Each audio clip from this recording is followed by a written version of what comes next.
Biar rahasia dalam berbuka, mari kita bacakan hadisnya. Nabi menyampaikan lis-shaimi, ya, insyaallah, lis-shaimi farhatan.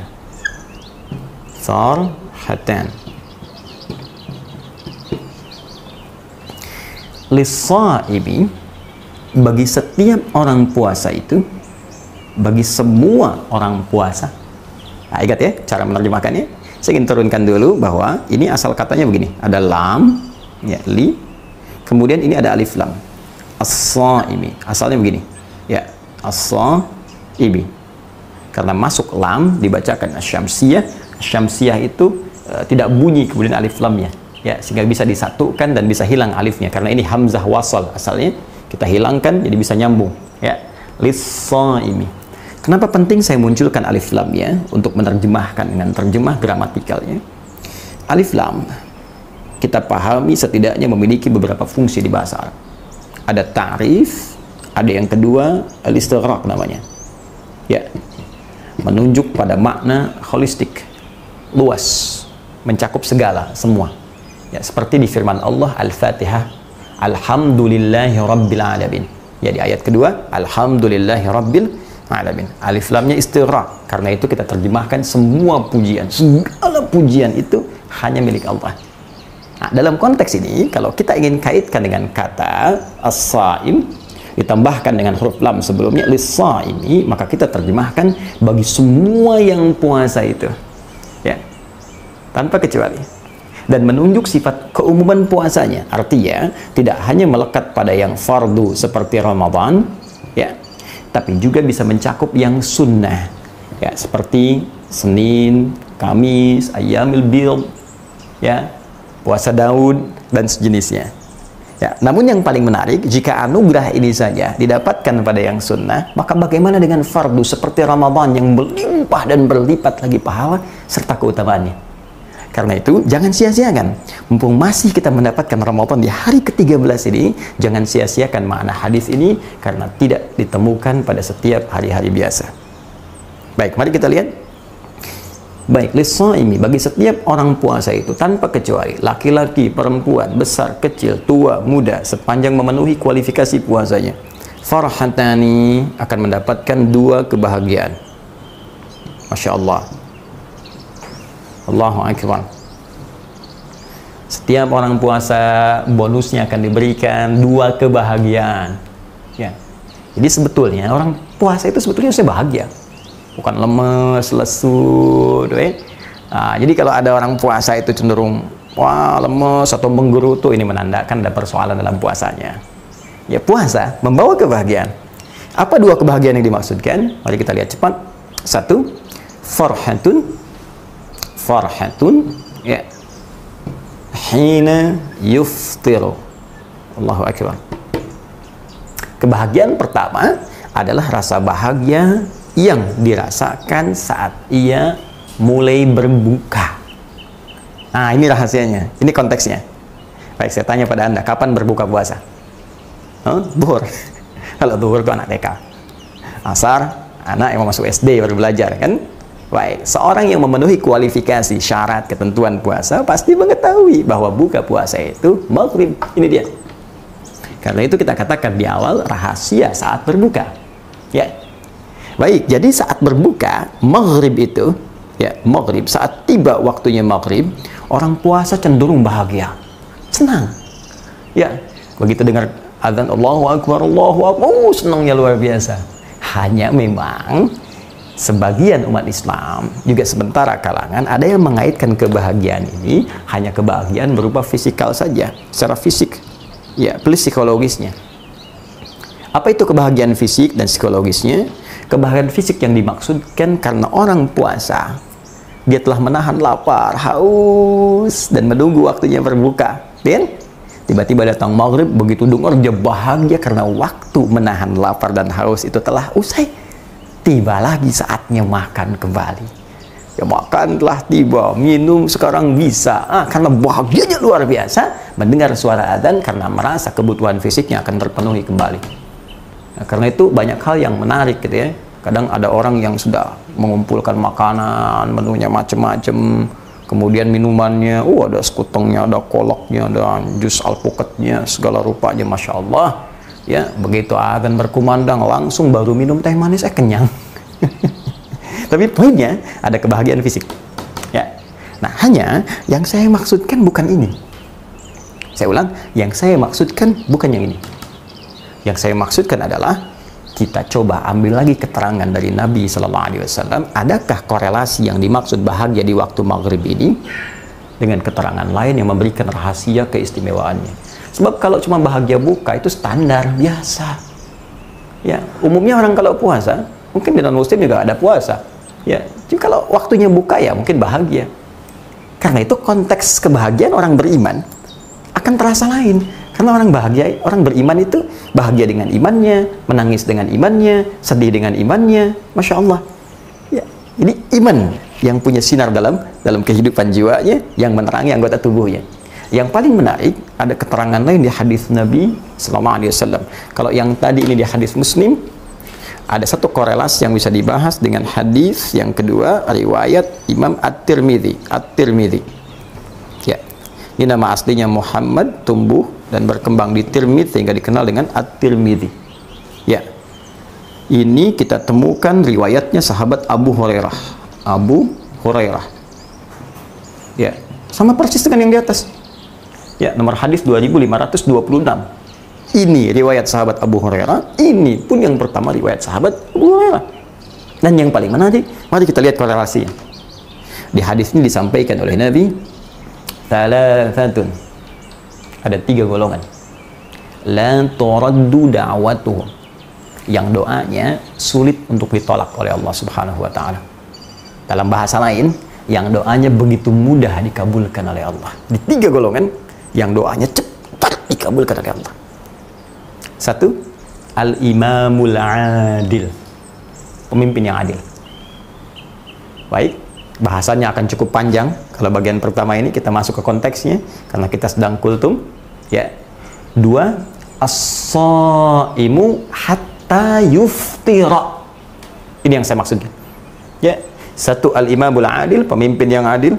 Yang kedua, as-shaimu hatta yuftira, orang yang puasa ini. Ya. Hatta yuftira, ini kalimatnya.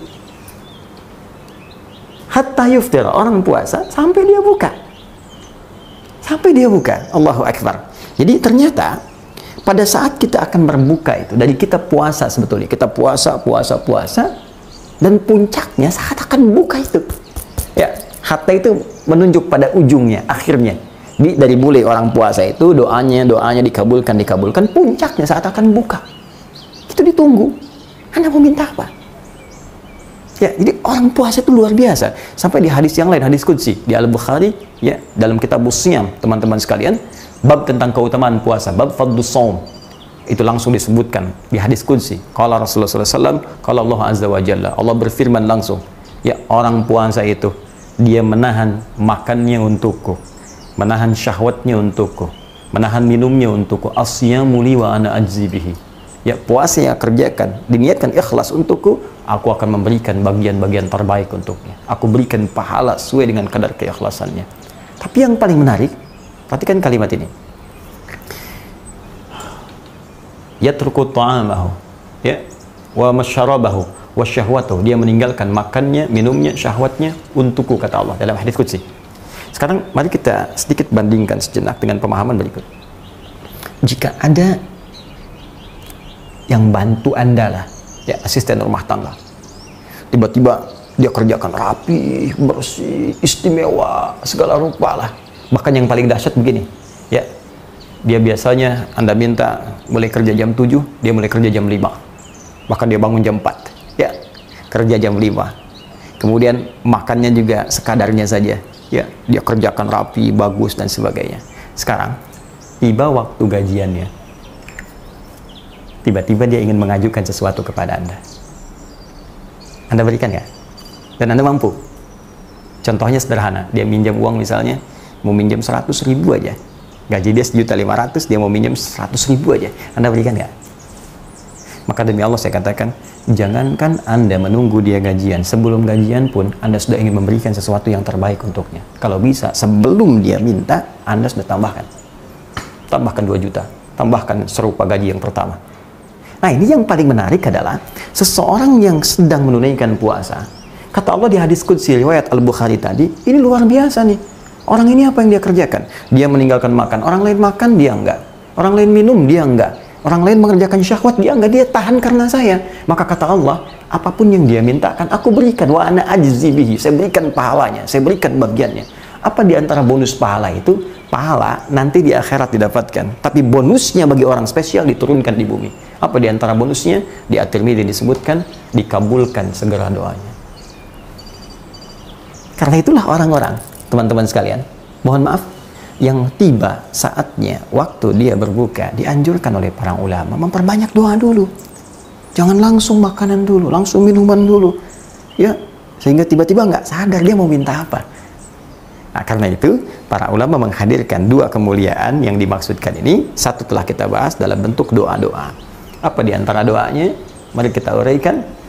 Ada 2 yang diriwayatkan dari Imam Abu Daud. Ya, nama aslinya Sulaiman As-Sijistani, dikenal dengan Abu Daud julukannya.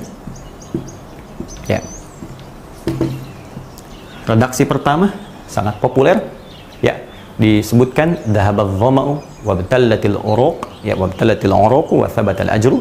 Insyaallah telah hilang rasa haus ini dan basah tenggorokan, dan ditetapkan pahala oleh Allah Subhanahu wa taala. Jadi saking bahagianya orang puasa, alhamdulillah selesai puasa nih. Mudah-mudahan janji Allah akan segera diberikan kepada kita. Ya, apa di antara janjinya? Thabatal ajru, insyaallah. Pahalanya seperti Allah janjikan, pahala akan diberikan. Bonusnya pun akan tiba. Ya, jadi orang puasa itu ada jaminan langsung dari Nabi sallallahu alaihi wasallam pada riwayat nanti yang kedua, di bahasa yang kedua di sini. Saya langsung masukkan saja. Ini farhatun hina yuftir, yang kedua farhatun hina yalqa rabbahu. Ya, hina yalqahu rabbahu. Farhatun, dan dia merasa bahagia hina yalqahu rabbahu atau hina yalqa rabbahu. Kalau kita katakan hina yalqahu rabbuhu, kalau kita katakan hina yalqa rabbahu. Dan kebahagiaan kedua saat ia akan berjumpa dengan Allah di hari kiamat saat dihisab. Ternyata pahala puasa itu, pahala puasa melimpah, banyak timbangannya, beda dengan hari biasa. Kenapa saat ditujukan kepadanya? Bukankah saat puasa dilipat gandakan amalan-amalannya? Qurannya banyak dibaca, ya, sholatnya banyak ditingkatkan. Begitu ditimbang pahala puasanya, wah, timbangannya luar biasa berat. Karena itulah ketika ia berjumpa dengan Allah di hari kiamat saat dihisab, dia merasa senang, bahagia ketika dimunculkan pahala puasa. Untuk itulah kita berdoa saat berbuka, wa thabatal ajru insyaallah. Mudah-mudahan ya Allah puasa saya berhasil. Apa yang kau janjikan untuk diberikan di hari kiamat, melipat gandakan pahala saya, memberatkan mizan saya, engkau kabulkan ya Allah. Itu maksudnya. Ya, tapi jangan lupa, ini baru doa pengantar. Kita belum hadirkan ini, jawaban dari yang ini. Mana doa yang kita mintakan untuk bonus dunia kita? Minta sama Allah. Ya, karena itu dalam riwayat yang kedua di Abu Daud, ya. Dan ini Syekh Abdul Qadir Al-Armut menyebut riwayat ini dikuatkan oleh riwayat-riwayat yang lainnya. Ya, jadi pandang baik sampai Imam Abu Daud pun diam pada riwayat ini. Dan orang-orang Mekah mengetahui kalau Imam Abu Daud diam itu saleh, artinya baik, bisa digunakan sebagai dalil. Ya, Allahumma laka sumtu ya wa ala rizkika aftartu. Dengan bersungguh-sungguh ya Allah, aku telah puasa. Alhamdulillah aku akan berbuka dengan rizkimu. Dan ada riwayat yang ketiga dari Ibnu Umar radhiyallahu taala anhuma. Ini yang mau saya sampaikan. Kita kecenderungan membatasi pada 2 riwayat di sini saja.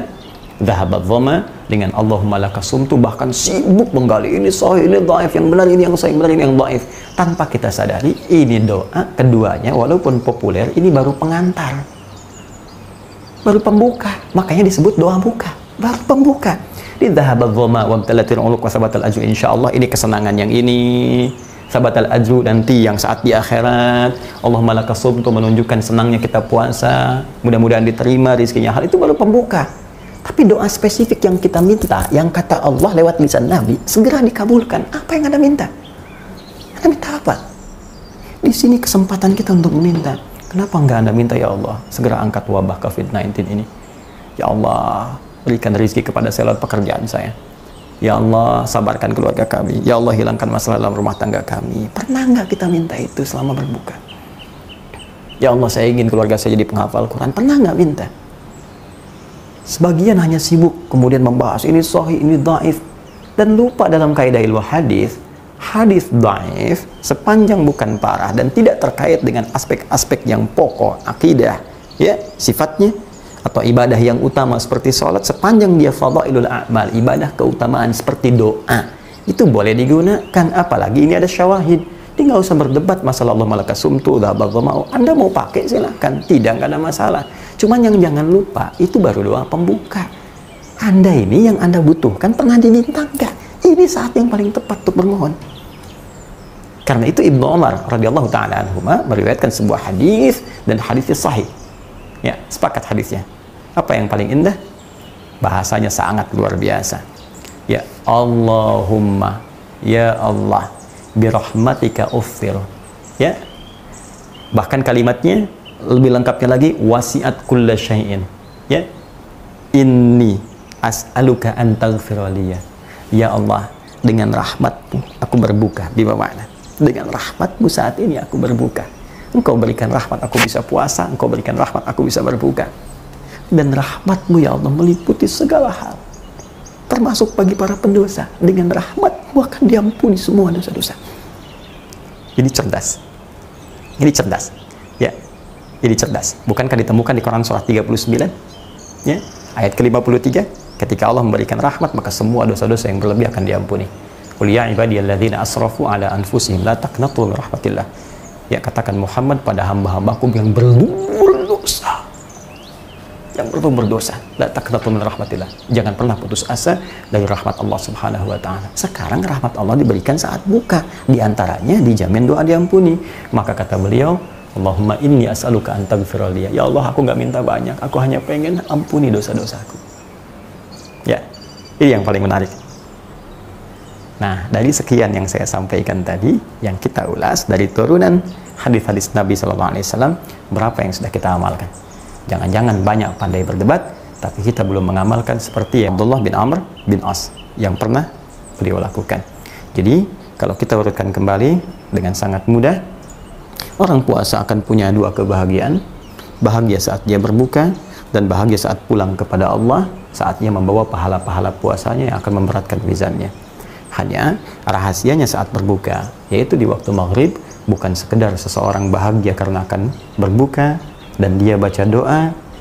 Rahasia terbesarnya, banyak doa-doa yang ditunggu pada saat itu, yang dijamin kata Nabi akan cepat dikabulkan kalau ia mohonkan. Maka mari kita amalkan minimal di hari ke-13 ini. Jangan sibuk memperdebatkan yang sudah jelas.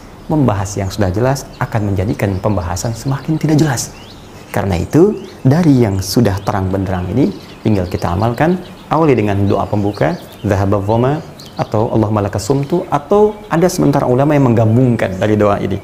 Bahkan dibacakan, Allahumma laka sumtu, wabika amantu, mengambil yang tadi, redaksi yang terakhir. Wabika amantu ala rizkika aghfartu, birahmatika ya arhamar rahimin, dhahaba dhama, wabtalatil uruku, wa thabatal ajlu, insyaallah, Allahumma inni as'aluka birahmatika allati wasi'at kulla syai'in, an taghfira liya.